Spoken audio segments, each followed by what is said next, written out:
I'm Brian. That's Brian. Okay, we're going to talk about attacking with both sides of your body, both sides of your structure. Okay? So what does that mean? Okay, so if they face each other, all right, Mike's going to get into a stance. John's going to put both hands on his body. Okay?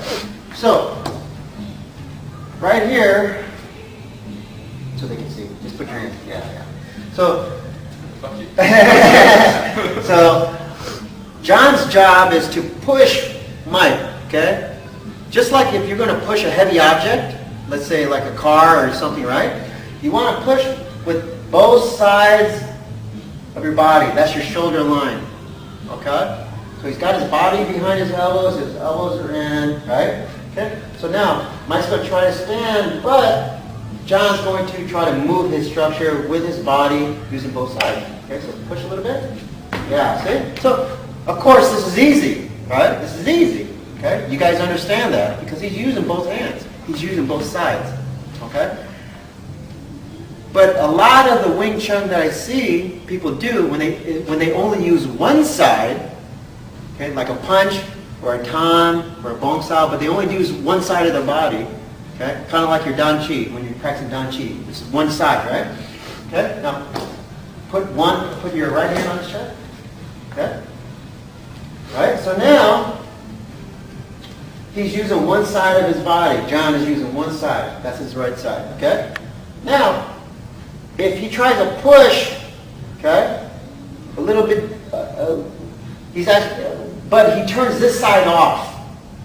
See? He's only pushing this side, his strong side. He's pushing. Okay, push.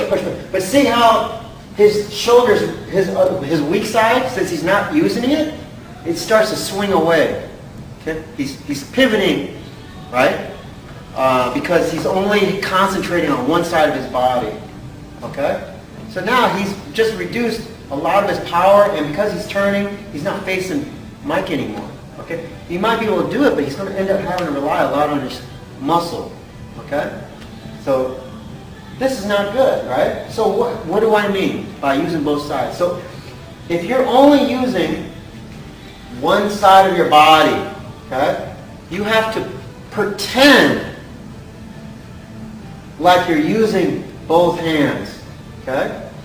Both sides. See the shoulder? But only have one side. That means this shoulder also has to, this shoulder, after you pin it down, this side also has to attack. So now it's like a both sides triangle to his hand, like this. See? So he pushes with this side, but also this side has to attack at the same time. So now go. So see, now it's easy. Okay? And his shoulders remain square. Okay?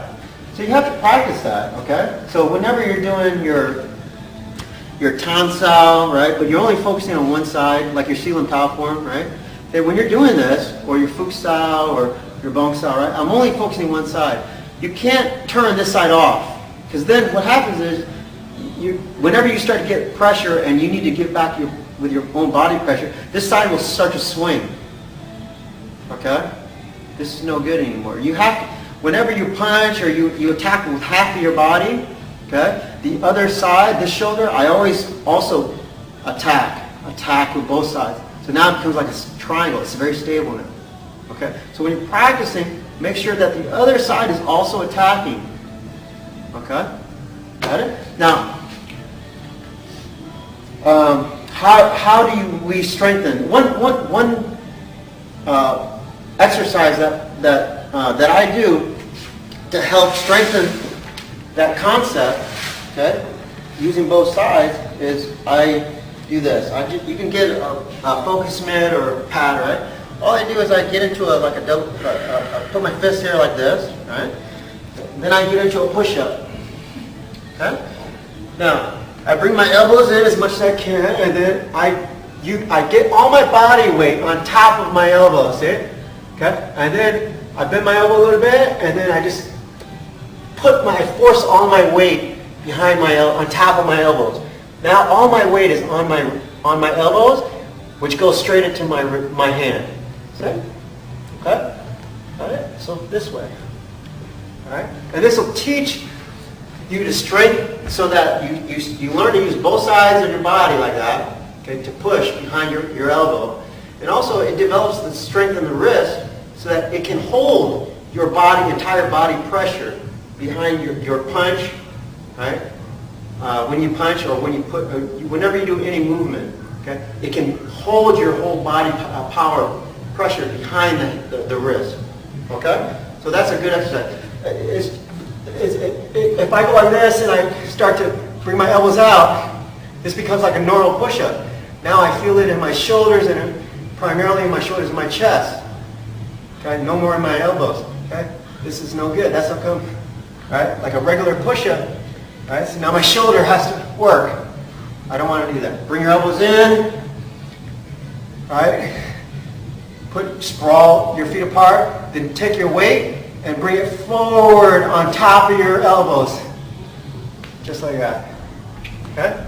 And just you can a little bit. You can roll your wrist. You can feel it. I can feel my weight. Everything's on top of my wrist now. Okay? And that's going to help you. Okay? So, that's a good way to practice. Okay? Using both sides. You're forcing yourself to use both sides of your body. Okay? And trying to get your body pressure behind your elbow. And at the same time, learning to strengthen your wrist. Okay? So, when you practice your Sealam Tao form, or you practice attacking your partner, John punches, right? He punches, and I go like this, okay? But I only attack one side, see? I don't want to do that. I want to make sure I attack this side too, right? Okay? So that when I hit, I use both sides of my body, right? He punches again, right? I use both sides of my body, right? Just like I'm pushing him, right? Don't lean, right? But you got to maintain everything that we talked about in the past, okay? And that'll help you to develop that idea of using both sides of the triangle, or sides of the base of the triangle, so that when you attack, it forms this triangle. And